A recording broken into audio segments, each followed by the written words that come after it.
திருக்குறள் அதிகாரம் 2. தலைப்பு வான் சிறப்பு. குறள் 11. வான் நின்று உலகம் வழங்கி வருதலால் தானமிழ்த்தம் என்றுணரற் பாற்று. விளக்கம்.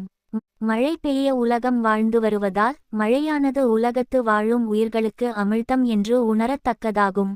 குறள் 12. துப்பார்க்கு துப்பாய துப்பாக்கித் துப்பார்க்கு துப்பாய தூம் மழை. விளக்கம். உண்பவர்க்கு தக்க உணவுப் பொருள்களை விளைவித்துத் தருவதோடு பருகுவார்க்கு தானும் ஓர் உணவாக இருப்பது மழையாகும். குறள் 13. வினின்று பொய்ப்பின் விரிநீர் வியனுலகத்து உள்நின்று உடற்றும் பசி. விளக்கம். மழை பெய்யாமல் பொய்ப்படுமானால் கடல் சூழ்ந்த அகன்ற உலகமாக இருந்தும் பசி உள்ளே நிலைத்து நின்று உயிர்களை வருத்தும். குறள் 14. ஏரின் உழார் உழவர் புயலென்னும் வாரி வளங்குன்றிக் கால். விளக்கம். மழை என்னும் வருவாய் வளம் குன்றிவிட்டால் உணவுப் பொருள்களை உண்டாக்கும் உழவரும் ஏற்கொண்டு உழமாட்டார். குறள் 15. கெடுப்பதுவும் கெட்டார்க்குச் சார்வாய்மற் ராங்கே எடுப்பதுவும் எல்லாம் மழை. விளக்கம்.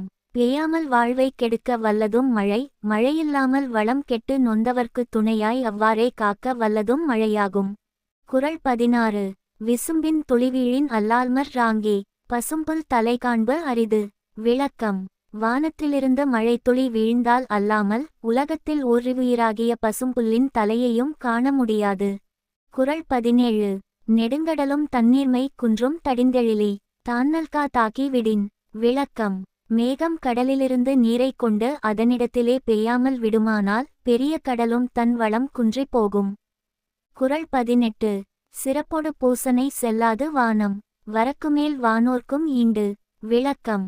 மழை பெய்யாமல் போகுமானால் இவ்வுலகத்தில் வானோர்க்காக நடக்கும் திருவிழாவும் நடைபெறாது, நாள் வழிபாடும் நடைபெறாது. குறள் 19. தானம் தவமிரண்டும் தங்கா வியனுலகம் வானம் வழங்கா தென்னின். விளக்கம். மழை பெய்யவில்லையானால் இந்த பெரிய உலகத்தில் பிறர் பொருட்டுச் செய்யும் தானமும் தம் பொருட்டுச் செய்யும் தவமும் இல்லையாகும். குறள் 20.